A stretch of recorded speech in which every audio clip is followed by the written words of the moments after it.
Never compare your insides to someone else's outsides. Because I don't know what that guy has going on in his life. I don't know his inner turmoil, what his challenges are. I only know what I see on the outside.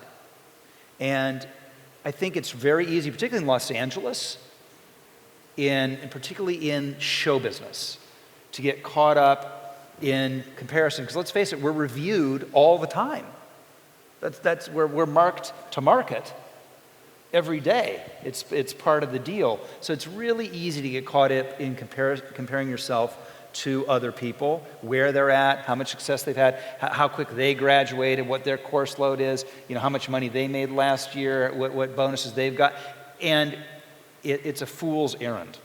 And it's really hard, by the way, to practice what you preach in that. I mean, I say it, I'm pretty successful at doing it, but it is hard not to get caught in that rut, but it's something to be avoided.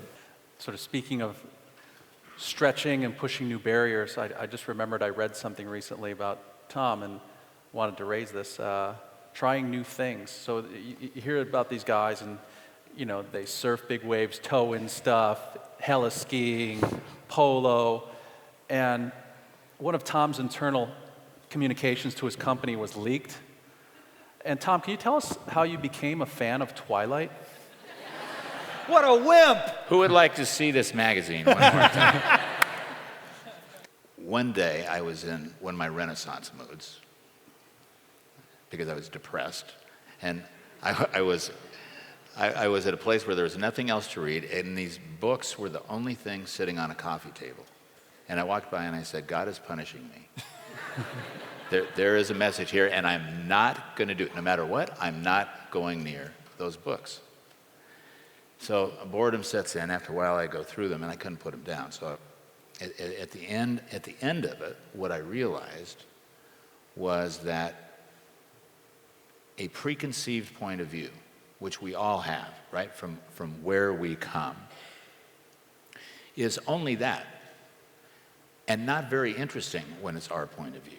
So our communication with each other is really limited, right? It's like when we sit down at a table and start talking to each other. You don't really want to listen to anything that the other person is saying. You're just waiting for your turn so you can tell your story, which is 10 times better, right? So everybody's being very polite, acting like they're listening, and all they're saying is, are you kidding? He's been talking for 4.5 minutes. I haven't even gotten it, and I have a better story than the one that he had. Or when you're in a confrontation, your point of view is right, and you're being solicitous or acceptance because you're just trying to worm them into where you are. So what I came about in an odd way, especially through these books, how many men, all of you men out there that have read these Twilight books? All right. One proud guy. That's my man. Who also liked cage fighting. So this guy's clearly got it going on. No, it's a good combination. Twilight cage fighting.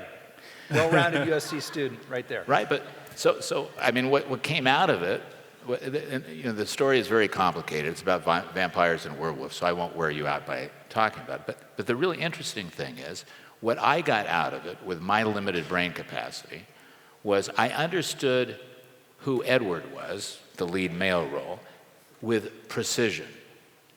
He was handsome, charming, all the things that none of us are, that all the girls want us to be, this guy is, right? Compassionate, soft, kind, and even more important, cannot have a sexual relationship with the girl that he loves. So it's every woman's dream. And I'm kidding, girls, I'm kidding. And Bella is the star heroine, but you can't figure out who she is, right? There's just not that surgical description of who she is. So at the end, I got it, which is the reason these books are so unbelievably popular is every woman climbs into Bella and is Bella. It was brilliant because they actually become Bella. And the creation of Edward and the other, it really becomes a daunting love affair. So